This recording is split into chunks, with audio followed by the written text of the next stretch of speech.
Монгол хүний оюуны чадамж өндөр цар хүрээг олон улсын тавцанд авьяас чадвар оюун ухаанаараа гайхуулж байгаа бэлэгт очирхүү гаргасан амжилтаараа батлан харуулсаар байна.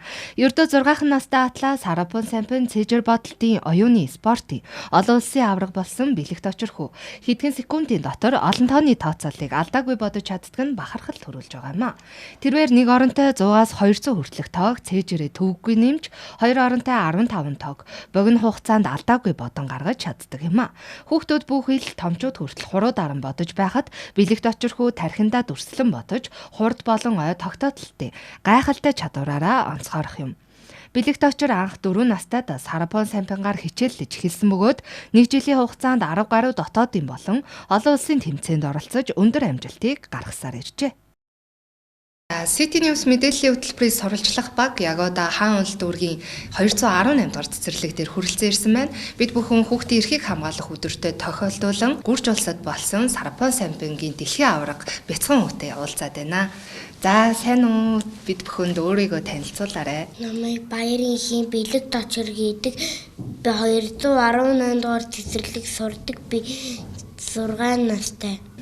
За тэгэхээр чи яг хэдэн оронтой тоог, хичнээн тоог юу нэмж чаддаг вэ? 2 оронтой.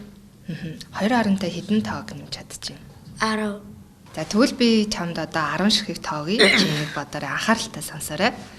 За 65, 13, 96, 45, 87, 69, 23, 58, 31, 16. 503.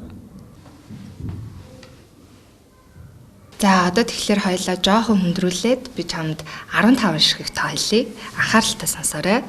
За 34, 95, 12, 85, 31, 40, 63, 91, 16, 20, 36, 76, 52, 31, 66.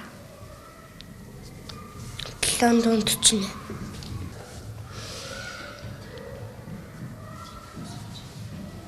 Бэлэгт очирхүү маань өнгөрсөн 12 дугаар сард гүрж уулзалтад болсон дэлхийн томоохон тэмцээнд оролцохоор яваад за тэгээ дэлхийн авраг болоод ирсэн байгаа. За энэ талаараа бас хүн маань бид бүхэнтэй хуваалцвал тэмцээнд явхад чамд ямар санагдав? Хэрс хандарсан бэ?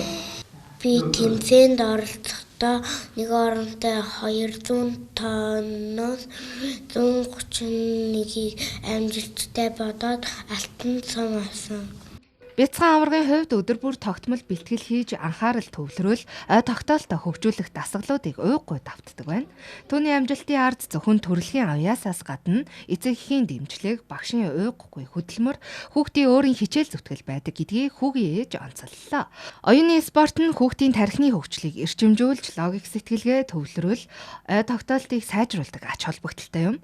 Харин бэлэгт очирхүү энэ чадвараа дэлхийн түвшинд хүргэн хөгжүүлж чадсан нь Монгол хүүхдүүдийн оюуны чадамж ямар өндөр түвшинд байгааг харуулж байгаа юм а. Тэг хүүхэд маань нөгөө анх энэ 218 дугаар цэцэрлэгт ороод тэгээд цэцэрлэгт орсон чинь энэ тооё хүүхэд хөгжлийн академийн Харапон Сампин эдний цэцэрлэг дээр хичээлдэг байж таараад тэгээл хүүгээ шалгуулсан чинь миний хүү 3 ой гарантай ер нь бол өөрөө нөгөө эрт тоолд сурсан тоо эрт 10 хүртэл эрт мэдсэн байсан болохоор ерөөхдөө нэг хурууга гаргаал өөрөө нэмж хасдаг байсан л та.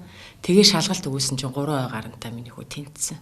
Тэгээд анхны тэмцээн миний хүү чинь 4 настай 24 оны 11 сард Тойо Капт анхныхаа тэмцээнд орсон. Тэгээд анхны тэмцээнд ороход бол яг нөгөө медаль авчна гэж бол би бодоагүй. Зүгээр яг ямар ч байсан 4 настай юм чинь одоо дөнгөж бодож эхэлж байгаа юм чи юу ч гэсэн тэмцээнд нь оруулж үзьегээд оруулсан. Тэгээд миний хөө анхны тэмцээнд ороод 218 хүүхдүүд дундаас ганцаараа хүрэл медаль авсан шүү. Монголынхаа нийт олон мянган үрсэд тий одоо эдийн баярын мэндийг хүргэе. Тэгээд хүүхдүүдээ бүгдийг гоё самбангаар хичээлүүлээрээ тий. Самбан одоо энэ Харапон Сампингаар хичээлэх нь бол хүүхдэд маш их өгөөжтэй юм бэлээ тий.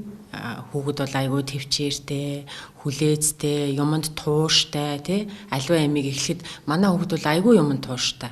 Нэг бодоод ихэлсэн бол хизээш дундаас нь хайж босч явахгүй. Яг л тэр юмаа хийж дуусгаал одоо хувцаа байсан ч гэсэн яг ихвээл орой унтахта бүх юмаа жинтан ихвэж юм бэл гэж тавиал унтна гэх мэтлэн тий.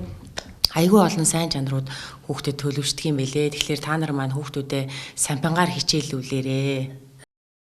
Ирээдүйн их эрдэмтэн дэлхийн хэмжээний оюуны тамирчин болох мөрөөдлөөтэй яваа бяцхан аваргад улам их амжилтыг хүсье. Олон улсын хүүхдийн эрхийг хамгаалах энэ өдөр хүүхэд бүр өөрийн авьяас чадвартай түүнийг хөгжүүлэн аз жаргалтайгаар гэрэлт ирээдүгэ бүтээн баяр баясгалаар дүүрэн өнгөрүүлэхийг хүсэн ёрой.